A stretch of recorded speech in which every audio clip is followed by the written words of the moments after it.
Great. So I'm so happy to introduce Elizabeth Little and Lea Simpson. I will read your bios very briefly before you begin. Elizabeth Little has been the Manager, Research Library and Archives at the National Gallery of Australia since May 2020. She has an extensive background in fine arts and research libraries, having worked at both the National Art School, Sydney, and the State Library of New South Wales. Elizabeth has worked in a range of roles in the GLAM sector, including as a museum guide for the Historic Houses Trust. She's been an associate member of ARLIA since 2009 and holds degrees in information science, art history and theory, and arts administration. Lea holds a Bachelor of Art Theory from the University of New South Wales and a Master of Library and Information Science from the University of California, Los Angeles, where she was the Kenneth Carmiole Fellow 2019 to 2020. She has a background in special collections and academic libraries in the visual arts and has recently been appointed Head Librarian at the National Art School. Amazing. You're very welcome. Hi, everyone. Hi. As Romani said, I'm Elizabeth Little. I'm the Manager of the Research Library and Archives at the National Gallery of Australia. Before we start, I would like to acknowledge the Ngunnawal and the Ngambri peoples, the traditional custodians of the Canberra region, where the National Gallery of Australia is located and where I currently live, and recognise their continuous connection to culture, community and country. I extend that acknowledgement to the Gadigal people of the Eora Nation, the Sydney region, where much of the analysis for this project took place and where Lea and I are today. We're pleased to be here talking to you all about the Gender Equity Program, Know My Name, at the National Gallery of Australia, and how the Research Library and Archives has contributed to the understanding of gender equity across the gallery. We will also be talking about gender equity within the collection of the National Art School. The National Gallery of Australia opened in 1982 under the directorship of James Mollison. As an institution, we celebrated our 40th birthday in October this year. Our growing art collection consists of over around 155,000 works of art created by more than 15,000 artists and includes the world's largest collection of Australian Aboriginal and Torres Strait Islander art. Some of our more recognised international works include Jackson Pollock's Blue Poles, Claude Monet's Haystacks at Noon, Francis Bacon's Triptych, Renee Magritte's The Lover, James Turrell's Sky Space, and costumes for the Ballet Russe with designs by Picasso, Matisse and de Chirico. Closer to home, significant Australian and First Nations artists and works include the Aboriginal Memorial Poles by the Raminjining artists and works by Emily Kamkanware, Queenie Mackenzie, Howard Arkley, Rover Thomas, Arthur Streeton, Eugene Bongerard, Tom Roberts, Sydney Nolan, Margaret Preston, Albert Namatjira and Gordon Bennett. The observant amongst you will notice that these are mostly works by blokes. More on that in a moment. A little bit about the library. James Mollison, the gallery's original director, understood the importance of research libraries in art museums, and our library is a leading fine arts library within Australia. Established under the National Gallery Act, the purpose of the library is to support the research needs of the gallery, but we're also open to visiting researchers by appointment. We use Ex Libris's Alma and Primo VE as our library management and discovery platforms, and our collection is primarily arranged by Library of Congress classification, something I was not overly familiar with prior to joining the gallery. We have a staff of 5, and our collection includes around 260,000 catalogued items, the archives of around 150 primarily Australian artists and art organisations, and around 85,000 Australian and international art and artist ephemera files. So a little bit of background on our project and how we got started. Countess Report is an independent artist-run initiative that's been publishing data on gender representation in the Australian art world since 2014. In 2018, the Countess Report analysed the NGA art collection, highlighting the gender disparity. Results of this showed that only 27% of the art collection was by female identifying artists. And looking specifically at Australian art, only 25% of that collection was by female identifying artists. Slightly better was our collection of First Nations art, with 33% being by female artists, but still not great numbers by any count. Under the leadership of our current director, Nick Mitsevich, The National Gallery decided to own this history of a focus on the works of primarily white male artists and develop a program based around this disparity under the banner of Know My Name. In 2019, the Gallery committed to change in collection development, programming and organisational structures, and a Gender Equity Action Plan was developed and officially launched on International Women's Day last March. This is available on our website if you want to have a read at nga.gov.au. The Gallery's Know My Name initiative has been promoted as an invitation to the Australian cultural sector to recognise and highlight the work of women across diverse creative practices. It joins a global movement to increase representation of women artists and builds on the work of groups supporting gender equity across the arts, including the Countess Report, Sheila Foundation, and the #5WomenArtists campaign by the National Museum of Women in the Arts in Washington, DC. In November 2020, Know My Name Australian Women Artists 1900 to Now, the exhibition, opened, featuring the work of 250 Australian women artists and included works from both our own and other institutions' collections. The accompanying 500-page publication profiled 150 artists and texts written by more than 115 women artists.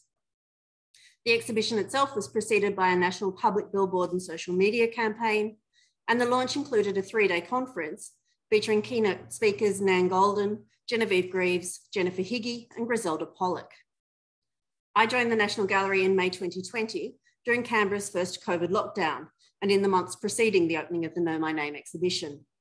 Not long after, Lee approached me, proposing that she combine her master's research on gender in library collections with a UCLA internship to be undertaken in the NGA. And we devised a project to link the library in with the wider Know My Name collection analysis. Hello, everyone. I too want to acknowledge the many lands upon which we worked on and now present this project, the lands of the Tongva in California, the Ngunnawal and the Gadigal peoples. Everyone here, or rather out there, works within the convergence of art and librarianship, each a field with historic gender divisions. The impetus for this research for me was driven by my experiences across these two gendered spaces, from the realities of a largely non-male librarianship presiding over collections of primarily male artists during a time of critical reflection on both issues. Decades after the Guerrilla Girls posed this question and presented this collections data, analyses on significant collections across the US were released. This 2019 study confirms the gender ratio of artists held at major US institutions had barely budged in the 2 decades since that Guerrilla Girls poster. Here's another 2019 study focusing on collecting and exhibiting practices of major US galleries during the preceding. I developed a collections assessment project in the wake of this research, part of my master's at UCLA. I sought to identify how library collections of such institutions paired with the object collections and exhibition programs collected in these studies. This project led me to the Australian Countess Report and to the Know My Name initiative at the National Gallery of Australia, where serendipitously, my friend and long-term mentor, Elizabeth Little, was about to take the reins as head of the research library. Know My Name in the National Gallery, I had a library collection with an explicit gender equity imperative to explore methods of analysis. I selected the artist's monograph as a well-defined sample, a format with meaningful correlation to broader art ecologies, to the collection and exhibition practices of a parent institution, and as a resource with an established place within the organising principles of libraries. Reproduction, both mechanical and digital, remains the primary way for the public to engage with art, and famously discussed the role of reproduced image in maintaining and developing the importance of a work of art, and digital technologies have made engagement with art and art practice even more democratic. Despite the born and delivered digital landscape of contemporary arts practice, important scholarship on artists of significance continues to be produced in printed monographic releases that contain critical content and quality reproductions largely unavailable online or on your phone. The artist monograph remains a site where artist careers are cemented. Linda Nochlin, in her watershed essay, Why Have There Been No Great Women Artists?, located much of the construction and perpetuation of the male archetypal great artist within the authority of the artist monograph. Decades later, the artist monograph continues to play a significant role in the visual arts library collection. It's a foundational work for any art historian and a vital entry point for both art historical research and studio practice development. In the information ecosystem of an art research library, the artist monograph is still a site of deepest critical analysis, highest quality reproductions, and broadest survey of an artist's oeuvre or period of practice. A dedicated publication marking the ascendancy and relevancy of a career, a perfect target for our analysis.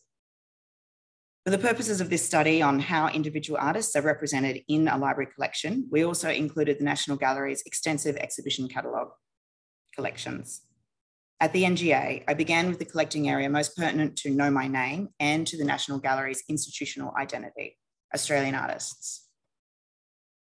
As Elizabeth mentioned earlier, the National Gallery uses LC classification. In ALMA, we utilised the parameters shown here: holdings, permanent call number type equaling LC classification, and permanent call number starting with the selected LC classification.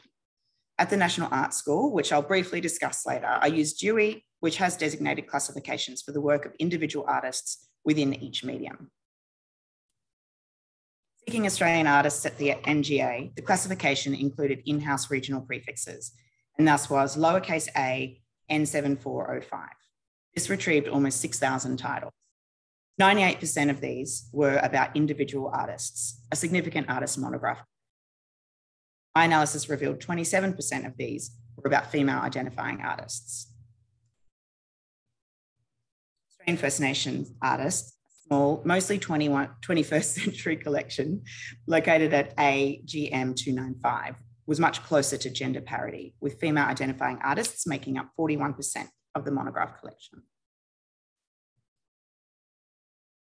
Another in-house classification, the prefix PAM, short for pamphlet, is used to identify small exhibition catalogues, items of less than 40 pages, which are physically housed in separate runs and primarily on Australian artists. To identify these items, I altered the search parameters to holdings, permanent call number starts with PAM. This retrieved over 14,000 titles. 7,000 of these catalogues were on individual artists, with 28% focused on female identifying artists. We had theorised there'd be more female artists within the small catalogues, as this sidestepped other quantified gender hurdles: major gallery representation, mainstream or sustained critical attention, primary and secondary market behaviours, and the well-documented patriarchal filters of the publishing industry. However, this wasn't necessarily reflected in this data. To get some comparative data, we expanded beyond regional arts practice. Of the collection of monographs on individual American artists housed at N6537, 24% were on female identifiers. The British artist collection at N6797 performed poorly, with female artists the subject of only 12% of monographs, and 20th century art movements at N6494, only 8% of titles about individual artists at this location were on female artists. Historically low representation like this is present across all the collections when you take date into account. More on that later. In-house call number prefix new was also audited. Only 8%, This is a large collection of recent acquisitions, unclassified but catalogued, making up 15,000 titles, spanning broad geographic and artistic content. Nearly 4,000 titles in the new collection was dedicated to individual artists, with 24% of those female identifying artists. In total, the NGA process resulted in about 40,000 lines of data to be analysed. Onto the National Art School. At the National Art School Library, we have a physical collection of approximately 25,000 titles arranged by Dewey. I included monographs from ProQuest's eBook Central in this assessment. The teaching collection, supporting the curriculum of our Bachelor, Master, and Doctor of Fine Arts degrees, as well as a robust public program schedule. You can check out NAS Open on our website right now. As such, the collection reflects the history of teaching and learning at the school. We're celebrating 100 years on site this year. While we're constantly building our digital and physical collections to support the next generation of artists, we do have a large, beautiful legacy collection, including 95-year-old drawing and anatomy books still being loaned regularly by our students. In this collection, the blokes still reign.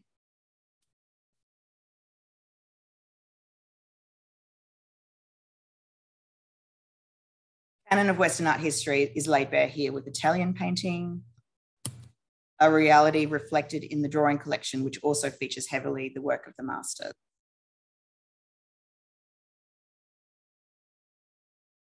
The discourse on gender and the division between fine art and craft is underscored with the collection that's closest to equity, ceramics. So how did I get from large bibliographic exports from Alma to these stats and pretty pie charts? I'm going to walk you through the process so you can do it. Unlike the studies that inspired the project, I didn't have a dedicated on-site or outsourced team. I needed reliable computational solutions to assist with the large amounts of data I was. There are a number of name to gender tools available. I relied on peer-reviewed research on these tools and executed my own tests on different APIs and found that gender API was consistently more reliable in both inference results and ease of use. Gender API determines gender from an individual's first name, drawing from a database of over 6 million names. In Excel, I isolated the first and last names of the artists from the LC subject headings in bib data extracted from Alma. I also isolated publication date from the imprint and embedded it with the name data for analysis. Data hygiene was vital, but not my only practical and ethical duty here. Gendering artists by name as part of an equality project called Know My Name made the need for accuracy here paramount. I approached this work cognizant of the responsibility to minimize or eliminate incorrect inference. How you count really counts. Even the best gender inference software is fallible, as is the best cataloger. Errant subject structure, spelling, or punctuation in the bibliographic record affected results. Unrecognised names were left uninferred. LC subject headings for non-humans, such as a movement or original practice, were regularly gendered, with alarmingly confident probabilities. See here, poetry featured with an 82% female gender probability. Oceanic as an LC subject heading in a name field was inferred male with a probability of 73%, while the heading Pacific Island was inferred female with a probability of 100%. Perform tests throughout the process to identify probable or possible API error. Inference APIs regularly misgender in both directions, with clear and repeated error in names of non-Anglo origin and a consistent misgendering of First Nations names. That being said, Gender API is a deservedly well-regarded product and accessible. You can crunch 5,000 names for 10 euros. It supports its inference with data collected from 191 countries. You can identify the region where your data originates, which enables the API to recognize regional naming practices. Locating the query in Australia aided accuracy. However, regular error still arose from our multicultural colonial populations and naming practices. I observed male-skewed inference with contractions and nicknames used by female identifying artists. Sam, Alex, Nick, and Chris were consistently identified as male. Sydney Ball, an important Australian artist whose colourful gestural work was recently hung by our circulation desk here in the library, was gendered female with a 70% gender probability. Of particular concern was male-skewed inaccuracy with artists identified by initials alone. There's a well-documented history of female artists adopting initials when operating in patriarchal societies. All of these issues indicated a high probability of inference error for gender-diverse artists who also have historically used initials, contracted and gender-neutral names, or mononymy in the public sphere. Underscoring the shortcomings of the API's raw results, several late career, critically successful female identifying artists featured in the Know My Name exhibition program were misgendered in the API across several sample collections analysed, including Mickey Allen, GW Bott, and Exter Medici. I identified an up to 5% margin of error between my own labour-intensive checks and raw API inference results, a significant chunk of a small slice of pie chart. This underscored the need for human intervention. So with this, my simple simple methodology was established. I exported bib data of large collections from ALMA into Excel, isolated publication date, extracted names of artists from LC subject headings, ran these together through Gender API, then reviewed the sets line by line to minimize inference error. Unlike an API, I was able to draw from the data's original bibliographic context and from my academic, professional, and in some cases, social knowledge of Australian and international art. This human computer knows who artists Juz Kitson, Harry Fasher, and S.J. Norman are and how they identify. Beyond these knowledge reservoirs, I relied on a hierarchy of primary sources to clarify the self-identification of artists in my spreadsheets, referring to an artist's own site or profile, their representing galleries, museum bios, reviews and interviews whenever a name fell into a category with known inference problems, initials, contractions, and traditionally or regionally gender-neutral names. These became easier to spot and quicker to query as they became more familiar with how the product behaved. There's no amount of feminist reclamation that can change the art economies of the past, but by including publication date with this analysis, we can look at historic collecting realities across various LMS upgrades while implementing change in collection development. While publication date doesn't precisely correlate to date of acquisition, it provides a useful analogy to the nature of the collection and the development of the collection over time, as well as trends in publishing and the focus of art history on blokes. Moving forward, yearly acquisitions can undergo a much more straightforward analysis using creation or receiving dates. Combined, data points on gender and publication date provide a significant metric to track down or to track collection changes implemented as part of the Know My Name initiative. When measuring change across the life of a collection, counts really do count. So where to from now for the National Gallery of Australia's research library collections? When we combined all of our results, we ended up with an overall statistic of 23% female identifying artists and 77% male. As our collection was founded to support the work of the gallery, it's perhaps not surprising that our statistics mirror those of the art collection, which was 27% of the entire art collection was by female identifying artists. The gallery launched its Gender Equity Action Plan 2022 to 2026 on International Women's Day this year. One of the actions from this is to accelerate efforts to embed gender equity in collections, programming, learning, content, marketing, and communications, on-site, online, on tour, and on demand. The gallery has proposed a 40-40-20 gender split in collection development of new acquisitions and commissions. That's 40% female, 40% male, and 20% gender diverse non-binary. For the Research Library and Archives, this means balancing gender equity across our collection and new acquisitions. To state the obvious, we can only purchase what has been published, rather than curatorial, which does get the chance to commission new works. And as we all know, bibliographic metadata doesn't generally include the gender of the artist.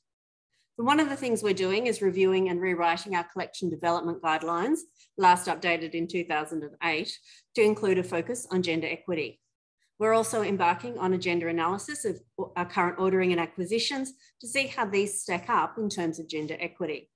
I'm pulling together a bit of a plan for our acquisitions, looking at what to count and measure on an annual basis to mark our progress.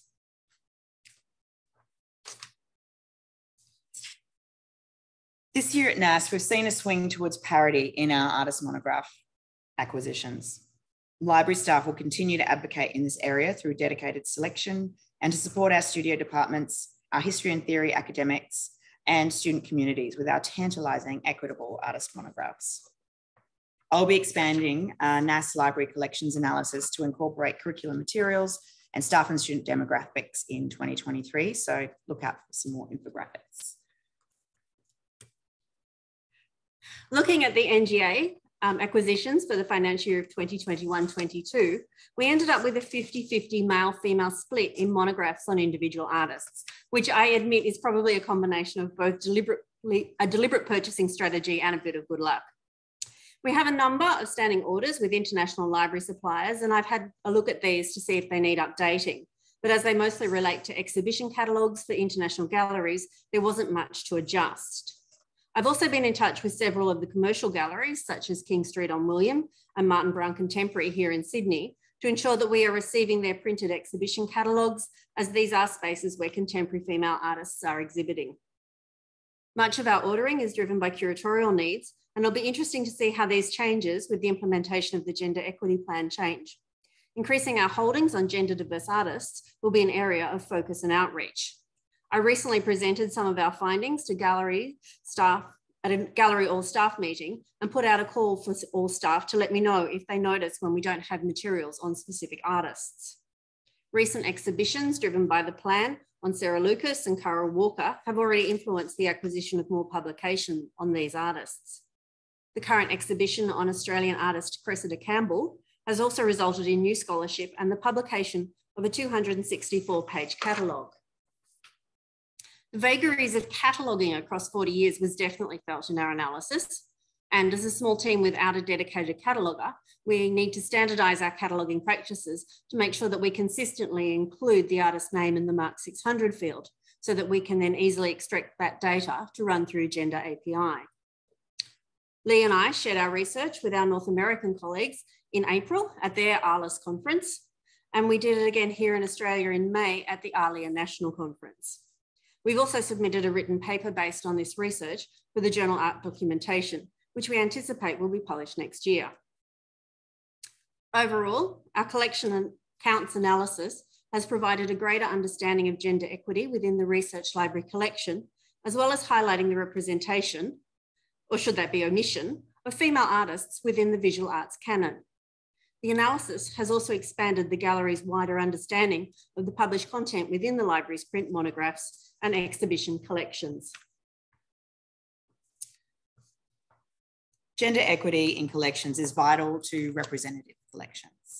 Making measurable change requires a mark to measure against. And this analysis and analysis technique has provided a benchmark for equity action into the future. Collection counts really count. The end. Yeah.